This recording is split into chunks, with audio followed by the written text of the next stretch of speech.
gentlemen, as we now begin with the BFSI Tech Summit 2016, I'd like to invite on stage Ms. Sandhya Dhar, Sector Head, ETH, to please come forward and present the opening address. Let's have a warm round of applause. Please help me welcome Ms. Sandhya Dhar.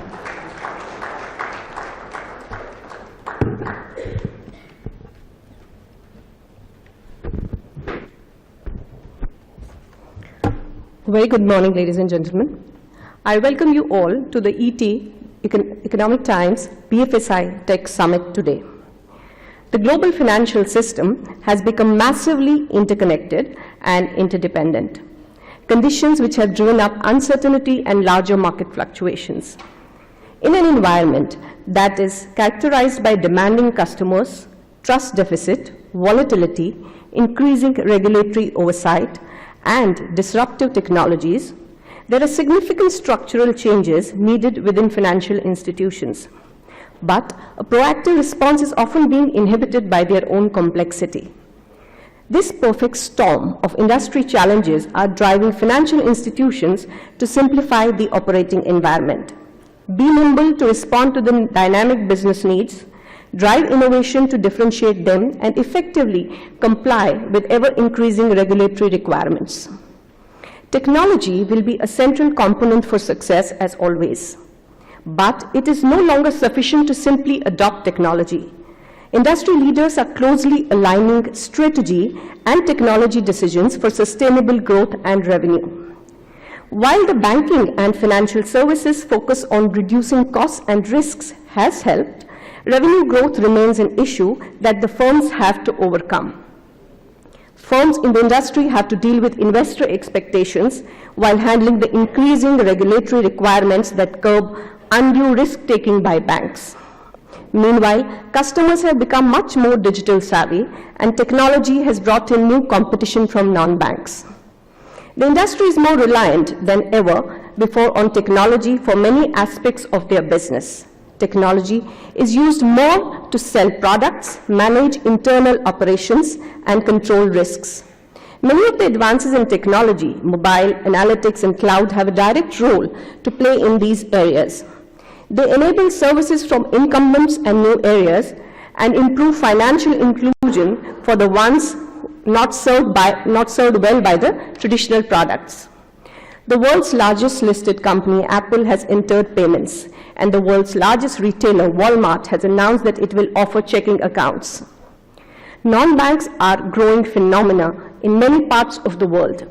While the portion of revenue that non-banks get at the expense of banks is minuscule today, but they're growing and creating new services in the unserved areas.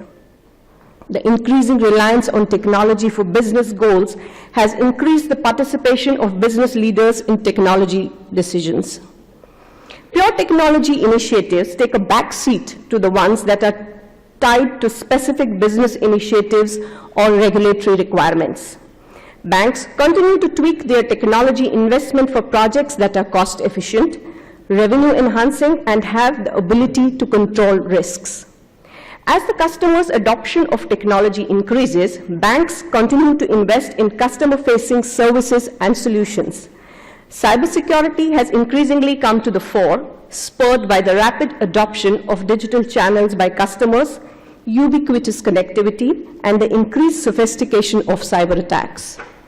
The potential to use mobile to improve access of financial services to the unbanked has piqued the interest of the government, and many are actively creating favorable legislation or rules to enable entry of non-banks.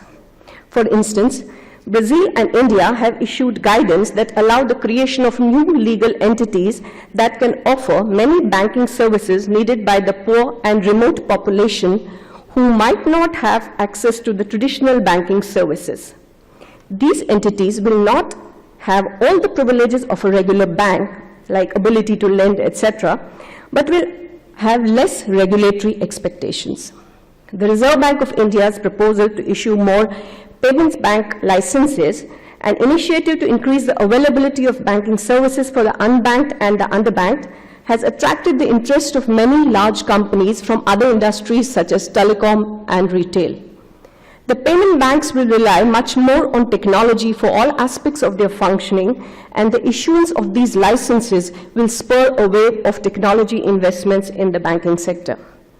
The role of technology is thus becoming even more and more vital for the banking and financial services industry to perform better amidst regulatory constraints. It also enables these services to reach a large population who have not been able to make use of them before.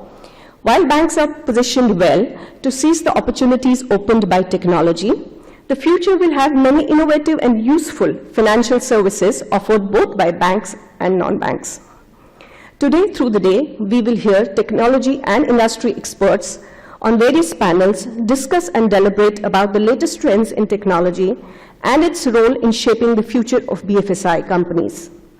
I welcome you all once again and hope that you have an insightful day ahead. Thank you very much.